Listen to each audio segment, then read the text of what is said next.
Igreja Evangélica Cristo é Vida, a sua cidade refúgio. Então vamos ouvir o que é que esse Deus que nós adoramos tem a nos falar nessa noite. Vamos abrir no livro de João, capítulo 8, versículo 31, e a quarta mensagem sobre o tema: se permanecerdes nas minhas palavras, sois verdadeiramente meus discípulos. Todos acharam? João capítulo 8, versículo 31. Então diz assim o texto sagrado: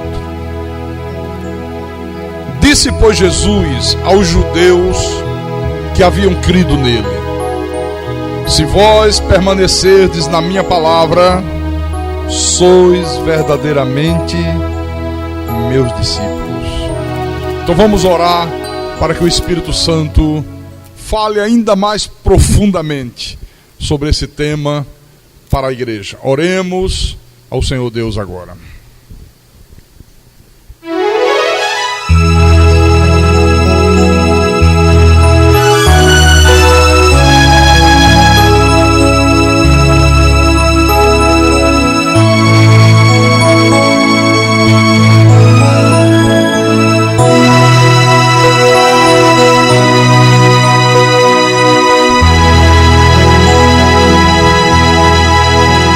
Senhor Jesus Cristo, nosso Deus e nosso Pai, como é bom nós estarmos aqui nessa noite, meu Deus. Nós temos uma sensação de bem-estar espiritual, porque estamos cumprindo a Tua palavra, estamos sendo obedientes ao Teu mandamento, estamos mostrando para o Senhor que a nossa fé não é uma fé apenas da boca para fora, é uma fé fundamentada na obediência, porque não existe fé sem obediência. Fé e obediência caminham lado a lado, e nós somos obedientes a Ti, Senhor. Muitos estão aqui depois de um dia exaustivo de trabalho, depois de um dia cansativo, mas é aqui que nós renovamos as nossas energias, é aqui que nós renovamos as nossas forças, é aqui que nós ouvimos a Tua voz, é aqui que nós recebemos o pão do Espírito. Então fala-nos nessa noite, fala aos Teus servos, aos Teus filhos, aos Teus pequeninos, às ovelhas do Teu rebanho. Usa-me como Teu pastor, inspira-me, capacita-me, para que eu possa proclamar a Tua palavra à Tua amada igreja. E que o Teu nome seja glorificado, ó Deus, através de tudo que for proclamado aqui desse altar. Eu te peço em nome de Jesus, eu te peço em nome do Senhor, e que todos que creem digam amém e amém. Diga graças a Deus. Então, meus irmãos amados, minhas irmãs em Cristo, Igreja do Senhor Jesus, nesses últimos cultos, e este aqui é o quarto, eu tenho repetido aqui exaustivamente que o permanecer na palavra não é apenas o ouvir a palavra.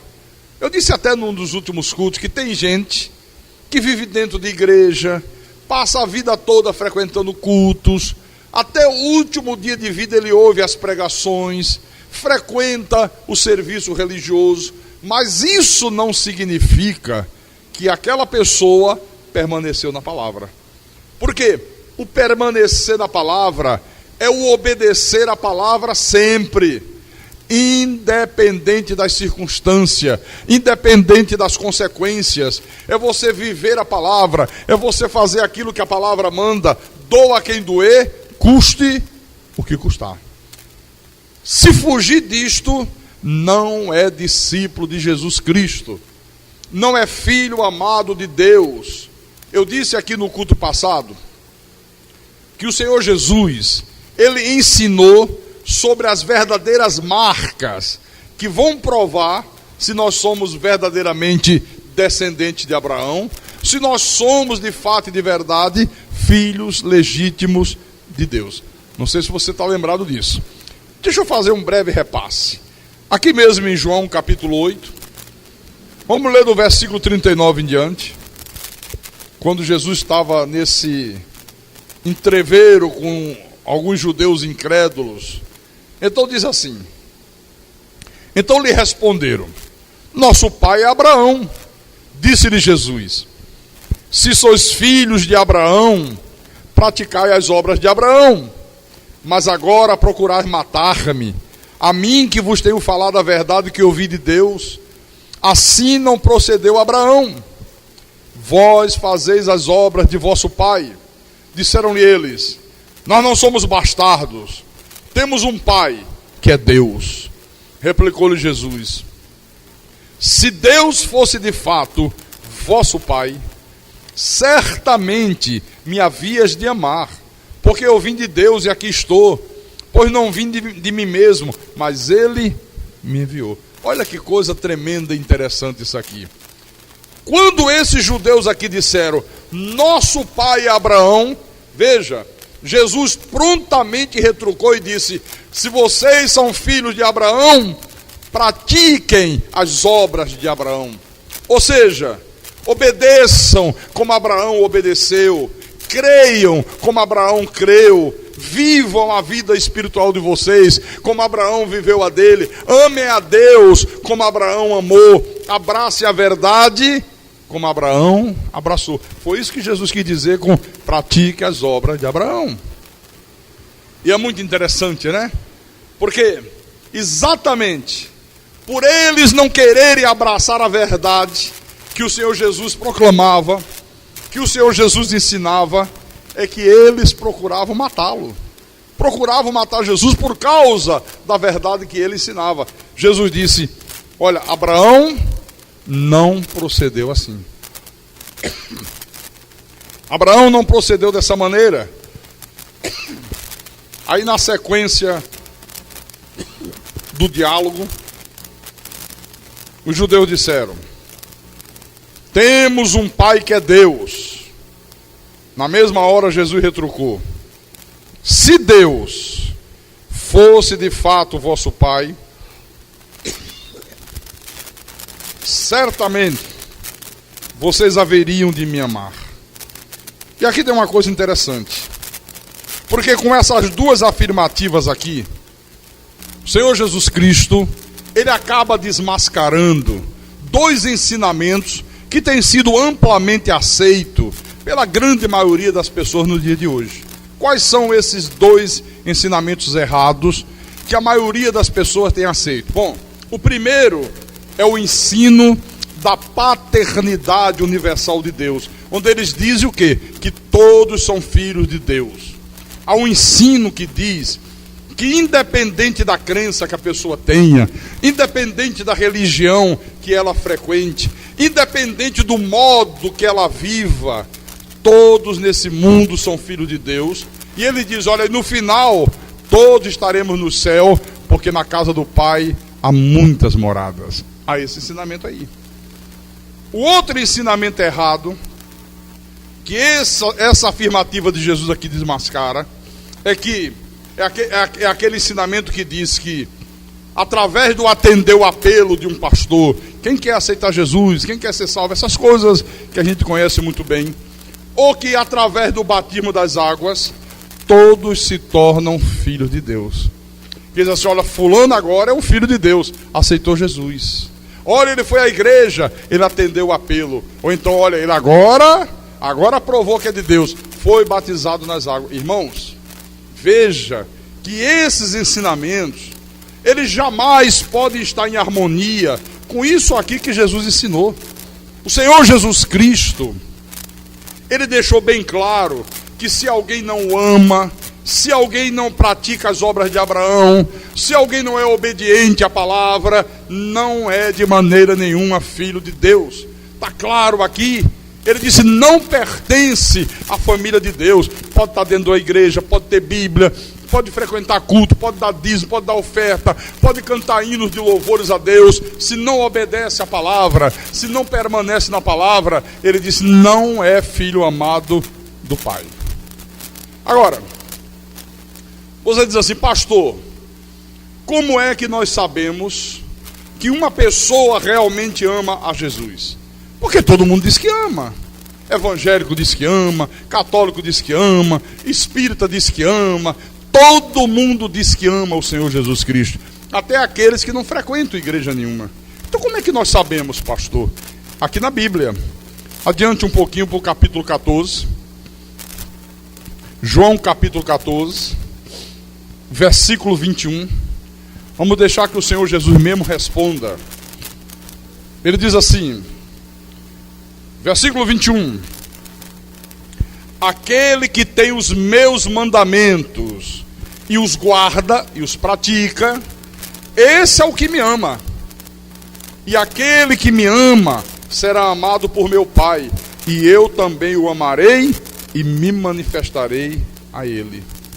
No versículo 23, respondeu Jesus, se alguém me ama, guardará a minha palavra, e meu Pai o amará, e viremos para ele, e faremos nele morada. Agora o versículo 24 é tremendo, né? Quem não me ama, não guarda as minhas palavras. E a palavra que estás ouvindo não é minha, mas do Pai que me enviou. Olha, não é guardar a Bíblia dentro da gaveta. Não é guardar a Bíblia, a palavra, em cima de uma estante. Não, ele está falando aqui da obediência. Quem não me ama, Jesus diz, não obedece à minha palavra, não se submete à minha palavra. É porque não é filho de Deus, é porque é filho do diabo.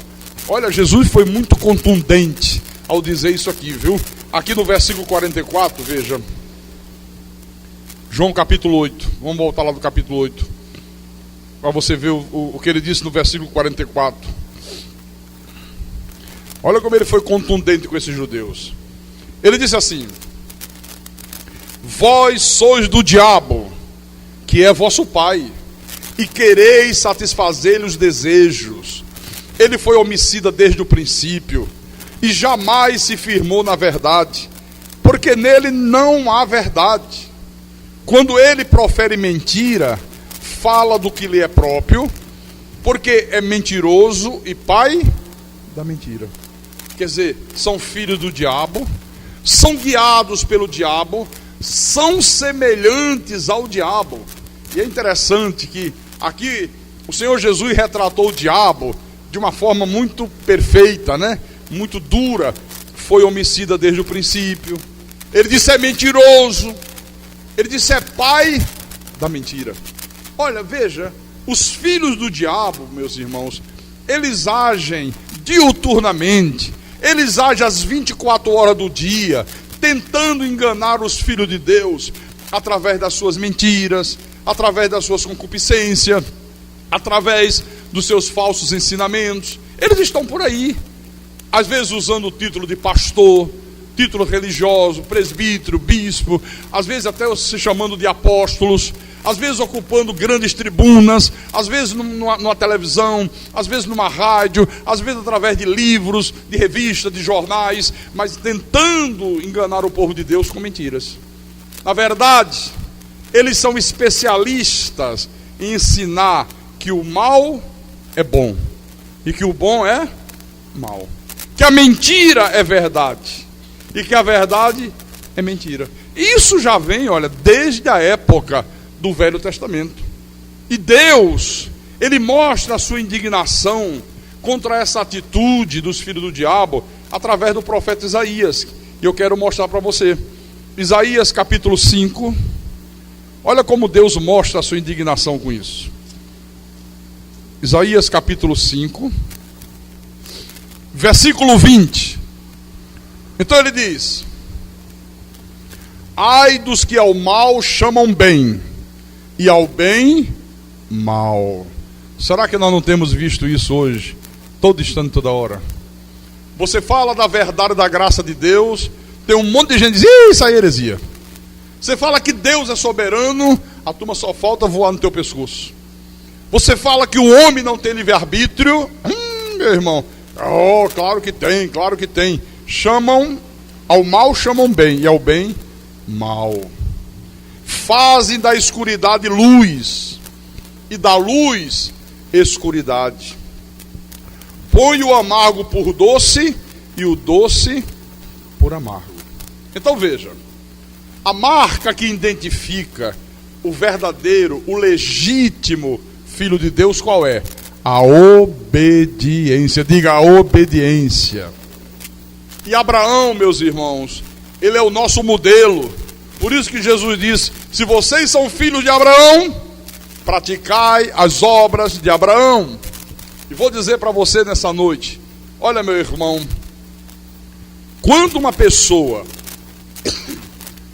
é realmente uma eleita de Deus, é nascida de novo, é descendente de Abraão, a exemplo de Abraão, ela deve sempre esperar que Deus lhe mande muitas provações.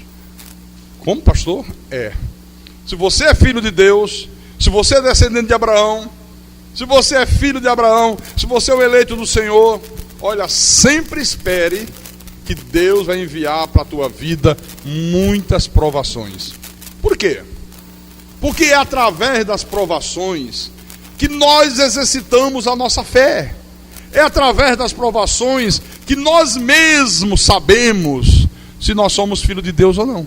Como é que está a nossa espiritualidade? É uma espiritualidade verdadeira ou é uma espiritualidade falsa? Ou é uma espiritualidade fingida? É através das provações que nós sabemos se permanecemos na palavra ou não. Senão não tem outro jeito, como é que você vai saber? Por isso espere sempre isso. Deus sempre vai mandar para vocês muitas provações. Abraão passou por várias provações. Você vê, nós falamos aqui no culto passado, a primeira foi a provação da família, né? Quando ele teve que abandonar os seus entes queridos, sair da casa do pai dele, sair da parentela dele, e ir para uma terra que ele não sabia nem onde ficava. Você já parou para pensar numa provação dessa? Você já imaginou se isso aqui acontecesse contigo? Deus chegasse para você, você mora em Fortaleza, por exemplo, e você tem teus pais, você tem os teus tios, os teus primos, toda a tua parentela ali. E de repente Deus dissesse: olha, sai dessa terra, sai da tua parentela, abandona essa gente aí idólatra, abandona essa gente que não quer saber de Deus, abandona essa gente que não quer saber do que é luz, só quer saber do que é trevas, e vai para uma terra que eu te mostrarei. Pense nisso. E você tem que dizer às pessoas: olha, lamento, mas eu estou juntando tudo que é meu e eu vou para onde? Não sei. Como que não sabe? Não, Deus vai me guiar. Deus está no controle da minha vida. Iam chamar você de louco. Iam dizer que você estava louco varrido. Então Abraão passou por essa prova. Ele enfrentou a oposição da família. Ele enfrentou as chacotas dos vizinhos. Imagina como é que os vizinhos deviam dizer: olha, Abraão não está girando muito certo não. Abraão está com uma história aí de que Deus falou, de que Deus falou, de que Deus falou. Olha, deve ter sido terrível, meus irmãos. Mas depois, esse mesmo Abraão aqui passou pela prova da cordialidade. Ele passou pela provação, onde ele teria que mostrar que ele cria verdadeiramente que Deus estava com ele aonde quer que ele fosse. Olha, isso foi uma provação dura para Abraão. Deixa eu mostrar. Venha comigo no livro de Gênesis, capítulo 13, versículo 7 em diante. Você sabe quando ele saiu lá da sua terra, da sua parentela, da casa do pai dele, Abraão obedeceu a Deus e o sobrinho dele, Ló, foi com ele. Ló foi junto. Então, eles eram dois homens prósperos. Eles eram dois homens que tinham muitos bens, muitos rebanhos, muitos empregados. E houve um momento que começou a haver desentendimento entre os pastores do gado de Abraão com os pastores do gado de Ló. Começou a haver problemas. Olha, não dá certo. Olha, o gado de vocês está comendo toda a relva. O nosso está ficando sem comida. Olha, vocês estão colocando o rebanho primeiro na água. E aí daqui a pouco não tem água. Aquelas coisas, né? Olha o que aconteceu. Gênesis 13 eu falei, né? Versículo 7. Houve contenda entre os pastores do gado de Abraão e os pastores do gado de Ló. Nesse tempo, os cananeus e os ferezeus habitavam essa terra. Disse Abraão a Ló: não haja contenda entre mim e ti, e entre os meus pastores e os teus pastores, porque somos parentes chegados. Acaso não está diante de ti toda a terra? Peço-te que te apartes de mim. Se fores para a esquerda, irei para a direita. Se fores para a direita, eu irei para a esquerda.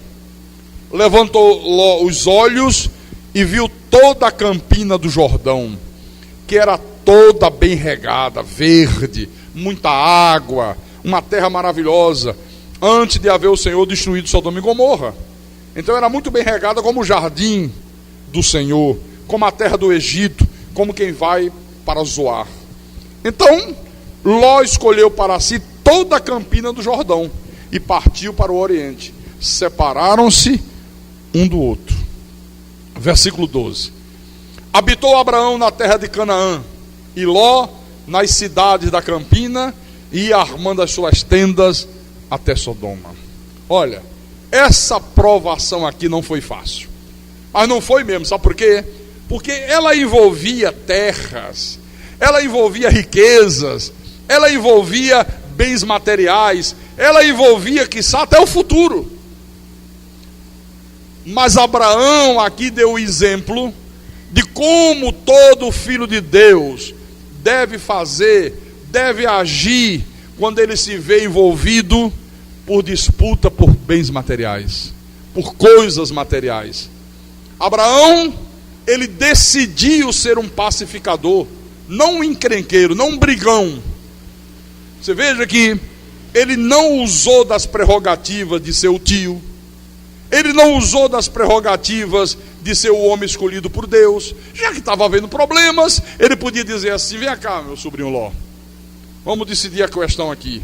Eu sou seu tio, você é meu sobrinho, então eu tenho ascendência sobre você. Além do mais, você sabe, foi a mim que Deus chamou, não foi a você. Então você está aqui de intruso, você está aqui metido onde não devia estar. Poderia ter usado isso, mas ele disse: não, vem cá, meu sobrinho, olha, não é bom que haja contenda entre mim e você, entre os pastores do teu gado e os pastores do meu gado. Nós somos parentes chegados. Se houver desentendimento, olha, vai ser um mau testemunho para as pessoas, vão falar mal da gente. Que exemplo nós estaremos dando para eles? Então vamos fazer o seguinte: vamos nos separar. Você está vendo aí toda a terra? Estou, meu tio. Pois bem, escolha. Se você for para a esquerda, eu vou para a direita. Se você achar melhor ir para a direita, não tem problema, eu vou para a esquerda. O sobrinho dele olhou para um lado e disse: ali tem muito deserto, problemas. Como é que eu vou conduzir os meus rebanhos para um lugar onde só tem areia, onde falta água? Ali é destruição certa. Ah, mas ali, olha, que beleza, hein? Quanta água, quantos rios, terra verde, terra fértil. Ali é o paraíso. Tá bom, meu tio, já decidi. O que é que você quer? Ló, quero ir para ali, para aquelas terras lá. Perfeitamente, pode ir. Pode ir. Olha, irmãos, veja a diferença entre Abraão e o sobrinho dele, Ló. O coração de Ló estava nas coisas materiais. O coração de Ló estava nas riquezas. Ló tomava decisão por aquilo que os olhos viam. Ele agia pelo que via, ele não agia pela fé no Todo-Poderoso. Já o coração de Abraão só desejava o quê? Agradar a Deus. Não estava preocupado com bens materiais, não estava preocupado com o futuro que viria, ele estava preocupado em agradar a Deus. Ele diz, olha, eu tenho que agir de uma maneira que agrade a Deus, eu tenho que agir de uma maneira sábia. Ele, como líder desse povo aqui, ele tinha condições de decidir a questão facilmente. Ele, como tio de Ló, ele, como homem escolhido por Deus, ele poderia perfeitamente dizer para Ló o que ele tinha que fazer. Olha Ló, o negocinho, está decidido. Você vai para lá para o deserto. Mas meu Deus, é isso mesmo, rapaz. Deus me escolheu, não foi a você? Por que eu vou deixar você escolher? Por que eu vou dar primazia para você? Não, eu sou o homem que Deus chamou. Eu tenho a bênção do Deus Todo-Poderoso. E além do mais, eu sou seu tio, rapaz. Você vê porque você quis. Vai para o deserto, eu vou para as campinas lá, onde tem água e onde tem verde. Não podia ter feito isso ou não podia? Olha, interessante que ele permitiu que Ló escolhesse primeiro. Você sabe o que Abraão fez aqui?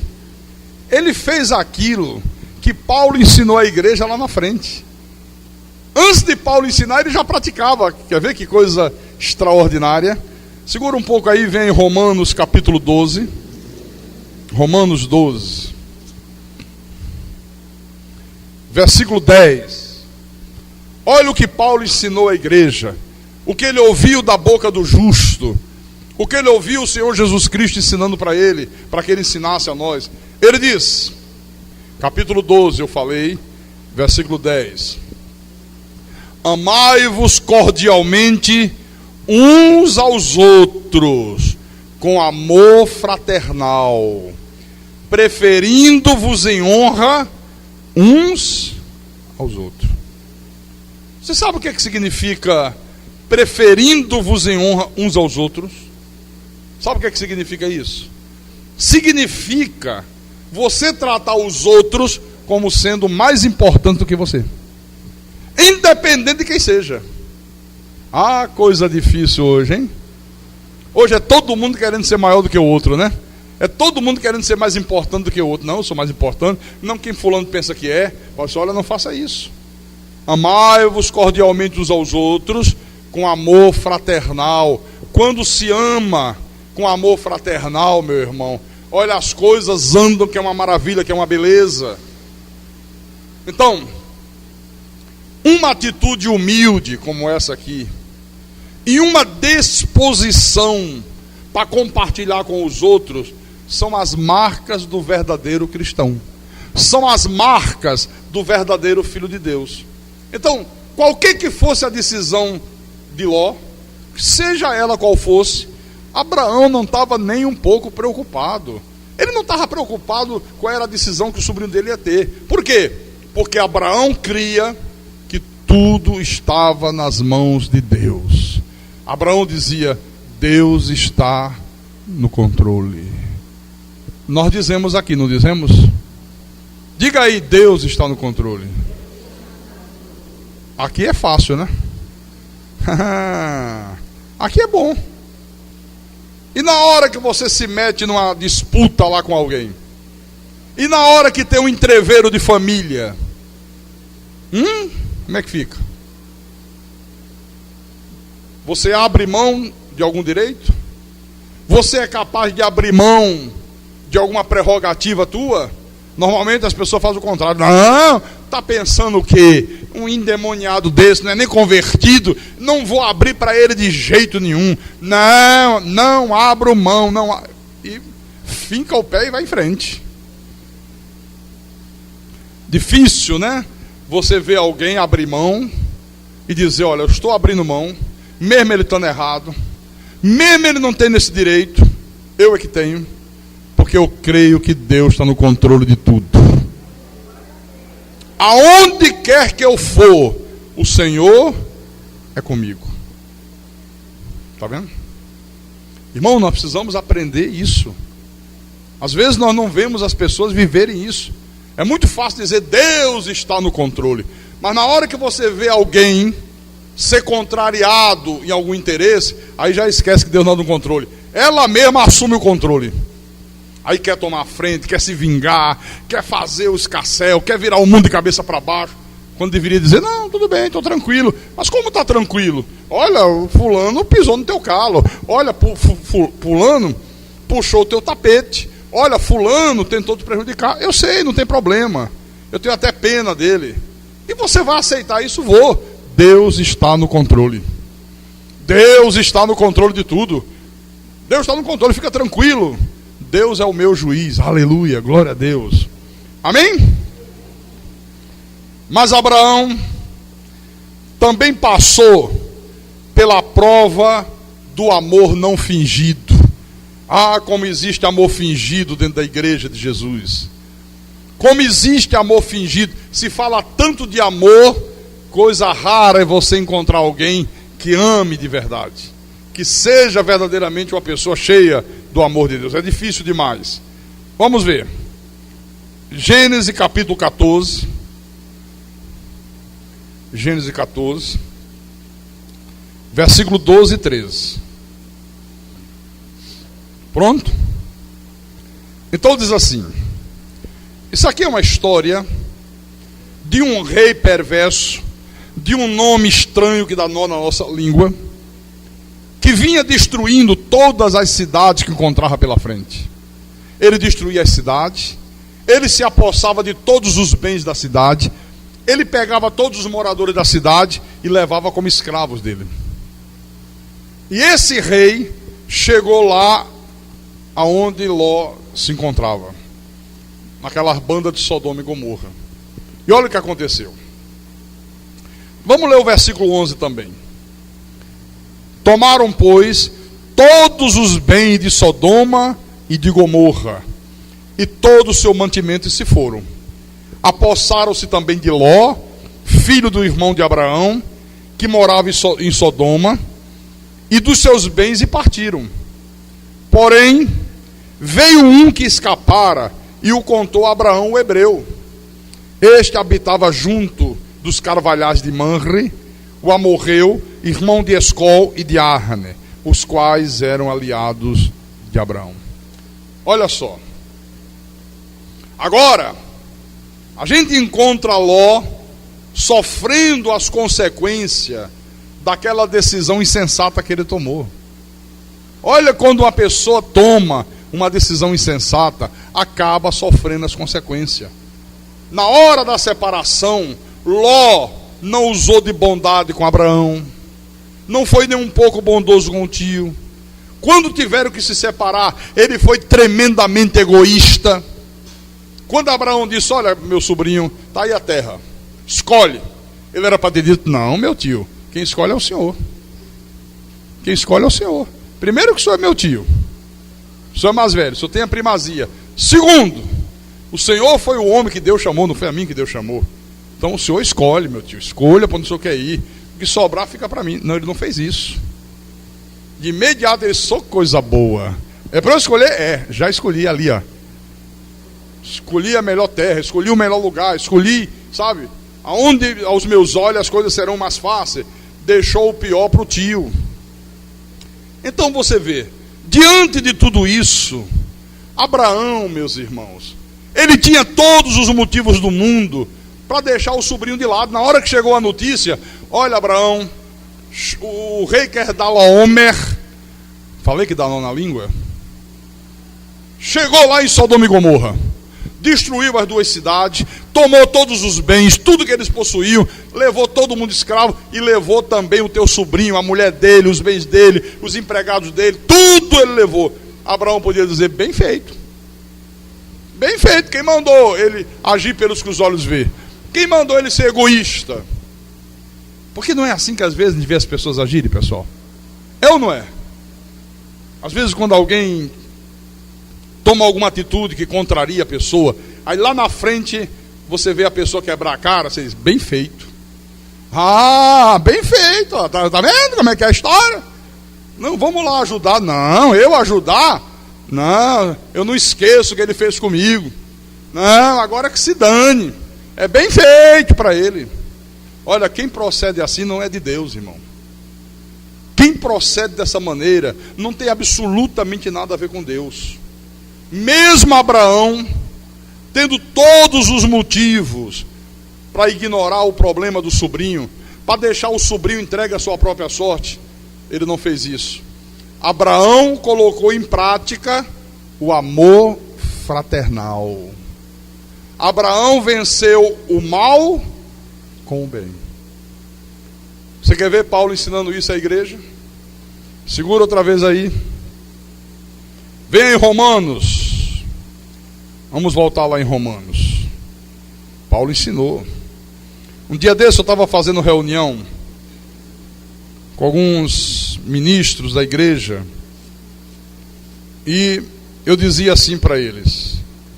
Eu digo, olha, o que está faltando entre vocês é amor fraternal, amor de irmão. Eu dizia, quando há amor de irmãos, não há esse não me toque, esses milindres. Não porque eu estou chateado, não porque irmão fulano falou isso, não porque irmão Beltrando olhou para mim meio virado, não porque o outro passou no me cumprimentou. Eu digo, olha, se houvesse amor fraternal, eu não estaria perdendo tempo aqui, ficar 3, 4 horas reunido com vocês, para resolver tricas e futricas. Aí eles ficaram olhando, é isso mesmo, pastor, o senhor acertou na mosca. Eu digo, mas claro que eu acertei na mosca. Quando há amor fraternal, irmãos, nós nos suportamos uns aos outros. Olha como Paulo ensinou. Romanos capítulo 12, versículo 17. Não torneis a ninguém mal por mal. Esforçai-vos por fazer o bem perante todos os homens. Se possível, quanto depender de vós, tende paz com todos os homens. Não vos vingueis a vós mesmos, amados, mas dai lugar à ira de Deus, porque está escrito: a mim me pertence a vingança, eu é que retribuirei, diz o Senhor. Versículo 20. Pelo contrário, se o teu inimigo tiver fome, mata ele mais de fome ainda. Hã? Não, dá-lhe de comer. Se tiver sede, dá areia. Para acabar de matar o desgraçado. Não. Se tiver sede, dá-lhe de beber, porque fazendo isto, amontoarás brasas vivas sobre a sua cabeça. Não te deixes vencer do mal, mas vence o mal com o bem. Por isso que eu disse, Abraão aqui, ele colocou em prática o amor fraternal. Ele venceu o mal com o bem. Olha, prenderam sequestraram o teu sobrinho, arrebentaram com tudo que é dele, tomaram tudo dele, ainda levaram ele embora. A mulher dele, os filhos, os empregados. É mesmo? Na mesma hora reuniu os homens mais capazes que ele tinha e foi ao encalço desse rei perverso. E Deus concedeu vitória a Abraão. Olha, tudo isso aqui que Abraão fez foi porque ele amava verdadeiramente a Ló. E quando uma pessoa ama verdadeiramente a outro, ela sempre quer ajudar a pessoa que ama. Mesmo que a pessoa que ela ama erre, mesmo que a pessoa que ela ama tenha praticado um mal terrível, mas se ela ama, ela nunca deixa a pessoa amada na mão. Nunca. Quem ama não guarda ressentimentos. Quem ama é paciente. Quem ama é benigno. Paulo ensinou isso. 1 aos Coríntios 13, veja. 1 aos Coríntios capítulo 13, isso é magnífico. 1 aos Coríntios capítulo 13, versículo 1 em diante. Nós vamos terminar com isto. O maior dos apóstolos disse assim: ainda que eu fale as línguas dos homens e dos anjos, ainda que eu fale todos os idiomas da terra, Paulo está dizendo, se não tiver amor, serei como o bronze que soa, ou como o símbolo que retine. ainda que eu tenha o dom de profetizar e conheça todos os mistérios e toda a ciência, ainda que eu tenha tamanha fé a ponto de transportar montes, se não tiver amor, nada serei. Nada serei, disse Paulo. Versículo 3. E ainda que eu distribua todos os meus bens entre os pobres, e ainda que entregue o meu próprio corpo para ser queimado, se não tiver amor, nada disso me aproveitará. Amém? Olha, eu tô louco para chegar em Recife, para eu puxar a orelha de uma diaconisa. Diz que o senhor lá da nossa igreja, o pai da Keila, estava passando mal, pressão subiu, ele já teve um AVC. E ele é desses caras teimosos, sabe, que não gosta de ir para médico, está morrendo. E o pastor Márcio até ligou para mim, eu estava aqui. E o pastor Márcio ligou e disse: ó, pastor, seu Zito está passando mal, está sentindo todos os sintomas que ele sentiu quando teve o AVC, e não quer ir para o médico, quer levar ele não quer ir. Então eu liguei para o senhor para ver se ele lhe ouve. Eu digo: bota o telefone aí para ele. Aí ele atendeu. Eu digo: seu Zito, o senhor está parecendo um menino buchudo? O que o senhor está pensando aí? O senhor quer morrer, é? O senhor quer morrer? Me diga se o senhor quer morrer. Não. Então por que o senhor não vai para o médico? Ora bola, já era para estar no médico, homem. Isso é grave, não se brinca com isso. Rápido. Ah, tá bom, pastor, eu vou. Aí o pastor Márcio falou com a diaconisa que estava na igreja e disse: irmã, dá para a senhora levar o seu Zito ali no médico?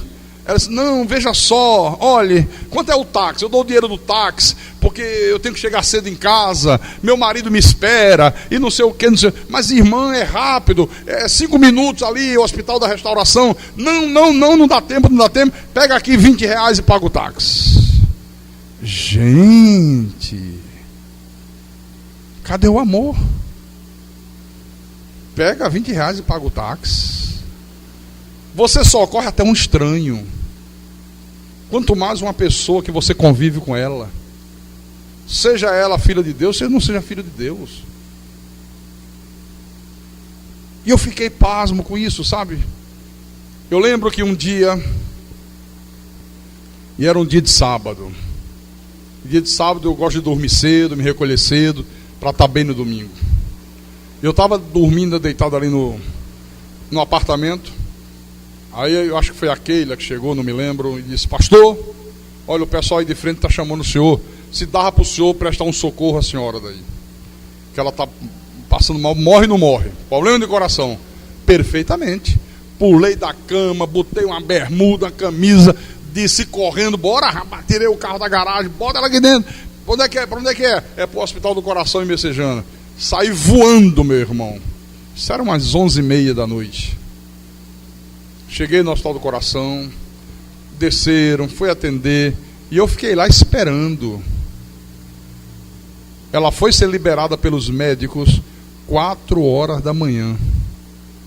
Eu cheguei aqui 4h30 para fazer o culto de domingo de manhã. Como é que eu não ia agir dessa forma? Me diga.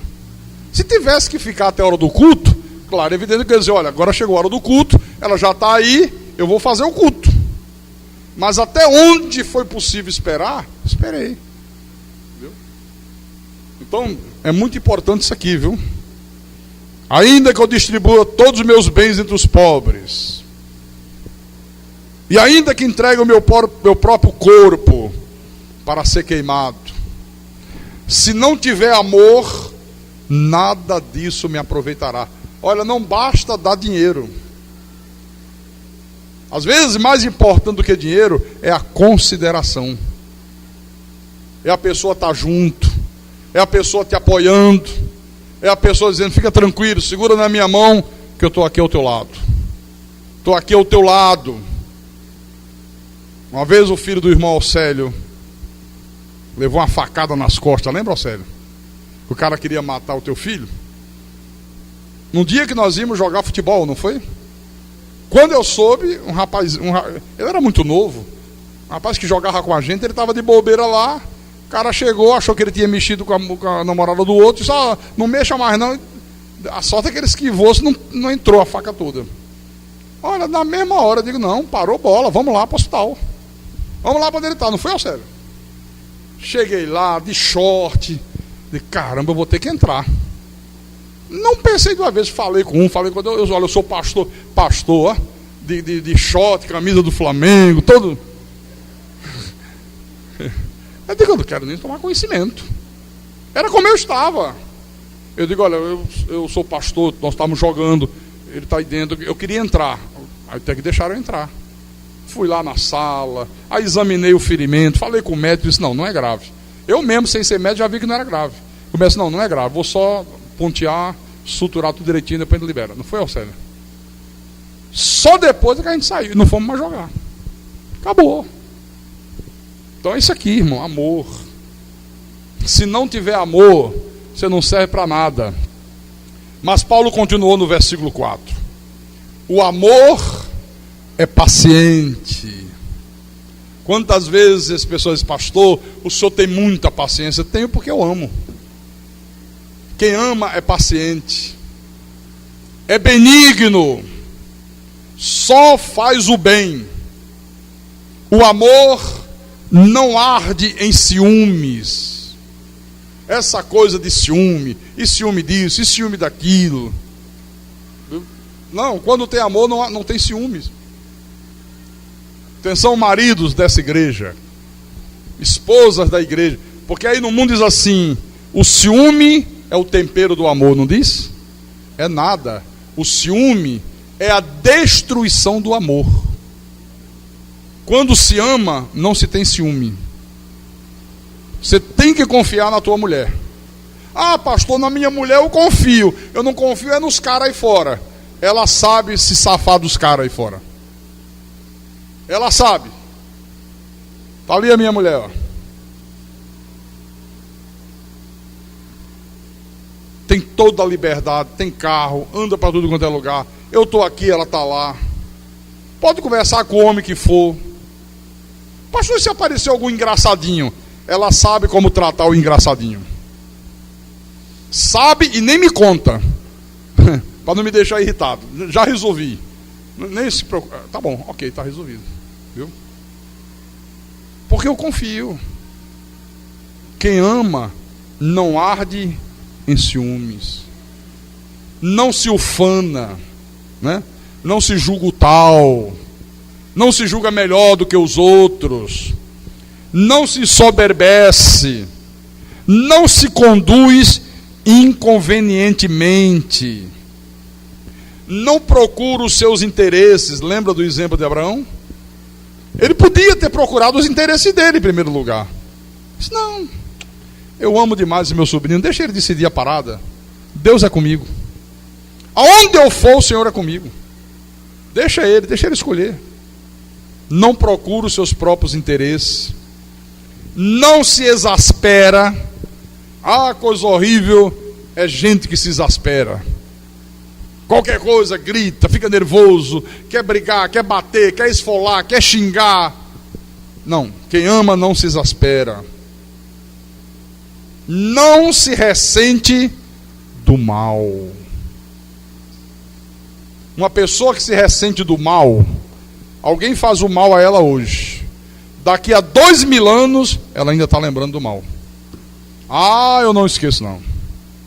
Não esqueço. Conta-se que haviam 2 amigos. E eles eram amigos de longa data, né? E um dia eles foram fazer um piquenique, uma coisa qualquer. E aí se desentenderam. E um pegou e pimba, deu um soco na cara do outro e quebrou o nariz. Quebrou o nariz com soco. Eram amigos, hein? Tá bom. Acabou a briga, foi socorrido, passou. Aí na hora que o nariz quebrou, que o sangue estava correndo, disse que o que levou o soco escreveu assim na areia, né? Aqui você me agrediu e quebrou meu nariz. E foram embora. Passado algum tempo, diz que eles estavam numa pescaria, né? E quando eles estavam nessa pescaria, esse que havia levado o soco e tal, escorregou numa ribanceira enorme e ficou se agarrando só pelos dedos. E não tinha como ele subir, mas ia morrer se caísse. E disse que o outro tentou lá de todas as formas e maneiras, arriscou a própria vida até que conseguiu salvá-lo. Aí que ele disse: me arranja aí um pedaço de ferro. Disse: para que você quer um pedaço de ferro? Eu preciso de um pedaço de ferro. Aí o outro procurou, até que arranjou um pedaço de ferro. Aí ele foi na rocha e começou a escrever: aqui fulano salvou a minha vida. O outro disse: espera lá, quando eu te dei o soco que quebrei teu nariz, você escreveu na areia, não pediu ferro. Por que agora você pediu ferro e escreveu na rocha? Esse porque as coisas ruins eu esqueço, as boas eu quero lembrar para sempre. Hã? Que lição, não? Então, o amor, meus irmãos, faz você se envolver na obra de Deus. O amor que você tem a Deus, o amor que você tem à igreja, o amor que você tem aos irmãos, faz você não faltar cultos, faz você ser um fiel dizimista, faz você ser um generoso ofertante, faz você amar os irmãos da igreja com amor fraternal, com amor não fingido, faz você amar o teu pastor. Tudo isso aqui o amor faz. E não esqueça que Paulo, ele disse aqui no versículo 6: não se alegra com a injustiça, mas regozija-se com a verdade. Tudo sofre, tudo crê, tudo espera, tudo suporta. No versículo 8 ele fecha com chave de ouro: o amor jamais acaba. Amém? O amor jamais acaba. Eu pergunto: você tem praticado as obras de Abraão? Você é filho de Deus? Sou. Você tem amado Jesus, cumprindo a palavra, obedecendo a palavra, mesmo que o obedecer a palavra às vezes te cause problemas, exija de você um sacrifício, que é muito fácil dizer eu amo. O Senhor disse: quem me ama, guarda os meus mandamentos. Quem não me ama, não guarda os meus mandamentos. É simples, mas é duro pra caramba, viu? Porque a gente tem uma ideia que todo mundo é de Deus. Está dentro da igreja é de Deus. Não. Eu fico observando quem cumpre a palavra, quem não cumpre a palavra, quem obedece os mandamentos, quem se submete a Deus. E eu fico observando quem não guarda a palavra, sabe? Quem não obedece a Deus, quem faz da igreja apenas como se fosse um encontro social. Igreja não é um encontro social. Igreja não é um encontro social. Então, eu quero terminar dizendo: quem tem ouvidos, ouça o que o Espírito da verdade falou com a igreja nessa noite. Em nome de Jesus Cristo e para a glória desse Deus maravilhoso. Aleluia! Aleluia, aleluia, aleluia.